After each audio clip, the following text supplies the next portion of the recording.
प्रिय विद्यार्थियों, आज के इस वीडियो में हम केशवदास जी की रामचंद्रिका से सीता स्वयंवर व सीता रूप वर्णन पर चर्चा करेंगे कि जिस तरह से पिछले वीडियो में हमने केशवदास जी की संक्षिप्त रामचंद्रिका है जो हमारे पाठ्यक्रम में लागू है, उसके हमने बाल कांड से जो है वो सरस्वती वंदना और राम वंदना पद पर चर्चा की थी। तो उसी श्रृंखला को आगे बढ़ाते हुए आज हम सीता स्वयंवर व सीता रूप वर्णन पद पर चर्चा करेंगे। तो जो पहला पद है वो आता है सीता स्वयंवर, कि किस तरह से सीता जी के स्वयंवर में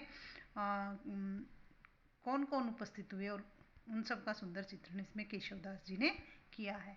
तो अब हम इसको पढ़ते हैं।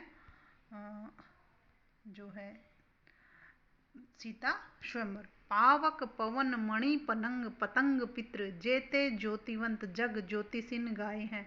असुर प्रसिद्ध सिद्ध तीर्थ सहित सिंधु केशव चराचर जो वेदन बताए हैं। अजर अमर अज अंगी ओ अनंगी सब वर्णि सुनावे ऐसे कौन गुण पाए हैं। सीता के स्वयंवर को रूप अवलोकिबे को भूपन को रूप धरी विश्व रूप आए। कि किस तरह से केशवदास जी इसमें सीता जी के स्वयंवर का सुंदर मनोहारी चित्रण करते हैं कि किस तरह से सीता जी के स्वयंवर में कौन कौन लोग उपस्थित हुए हैं।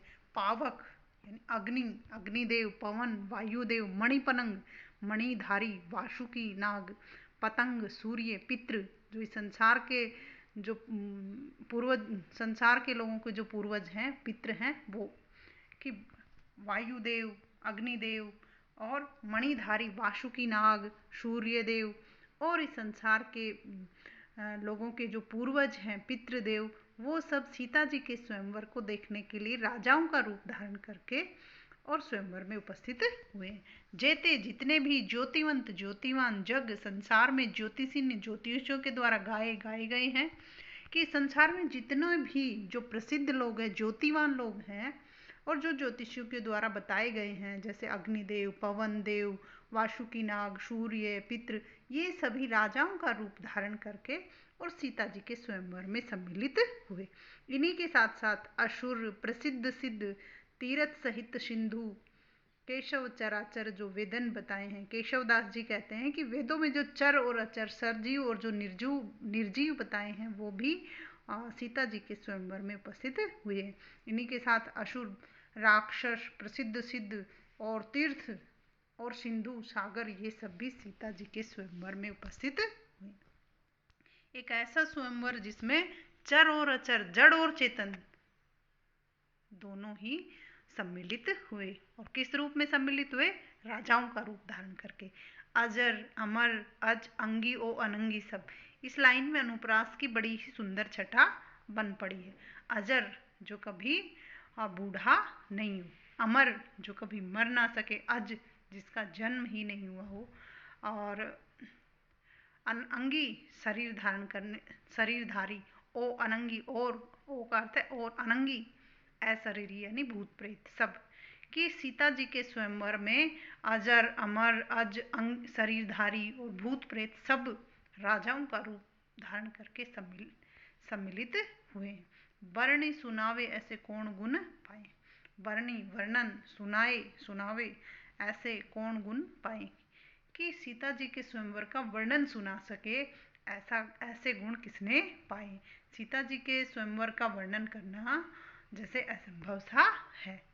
केशवदास जी कहते हैं कि उनके स्वयंवर का जो वर्णन कर दे ऐसे गुण किसने पाए। सीता के स्वयंवर को रूप अवलोकिबे को भूपन को रूप धरी विश्व रूप आए हैं, कि सीता जी के स्वयंवर का रूप अवलोकने के लिए, सीता जी के स्वयंवर को देखने के लिए किस तरह से भूपन राजाओं का रूप धरी धारण करके विश्व रूप आए हैं। जो विश्व के देवता हैं, विश्व का रूप है, वो सब आए, कि राजाओं का रूप धारण करके किस तरह से जड़ चेतन तक और सभी देवी देवता, राक्षस, भूत प्रेत सभी राजाओं का रूप धारण करके जैसे सीता जी के स्वयंवर में उपस्थित हुए। इस पद में अजर अमर अज अंगी ओ अनंगी सब, इसमें अनुप्रास की सुंदर छटा दर्शाई गई है।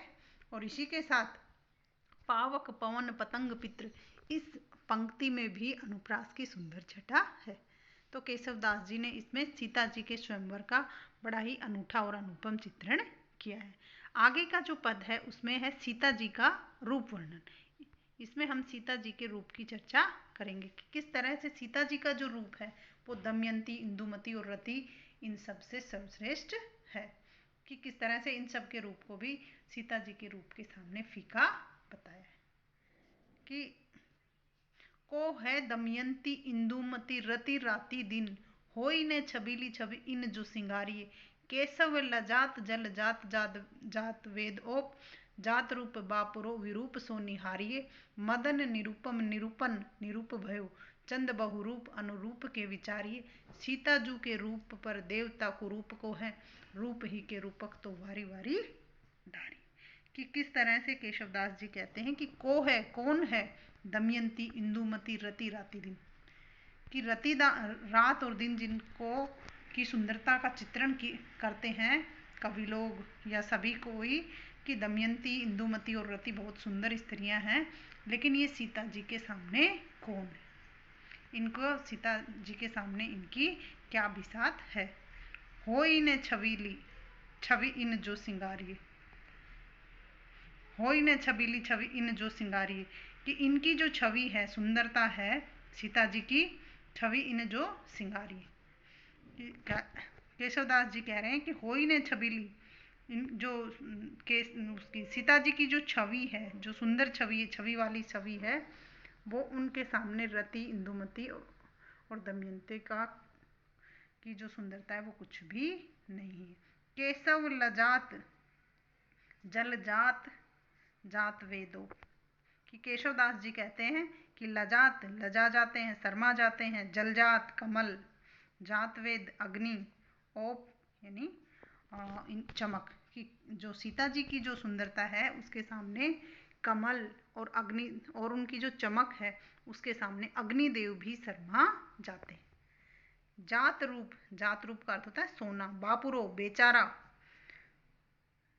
विरूप सो निहारी, विरूप का अर्थ होता है कुरूप, कि सोने को कितना सुंदर बताते हैं, लेकिन सोना बेचारा भी सीता जी के रूप के सामने कुरूप सा प्रतीत होता है। मदन कामदेव, निरूपम निरूपन अनुपम रूप वाला है, निरूप भय, कि मदन जो है, कामदेव जो है, उसको सुंदरता का देवता कहा गया है, माना जाता है सुंदरता का देवता, लेकिन जो मदन है वो भी निरूपम निरूपन निरूप भय, अनुपम रूप वाला है जो कामदेव, वो भी सीता जी के रूप के सामने कैसा हो गया है, निरूप, रूपहीन हो गया है। चंद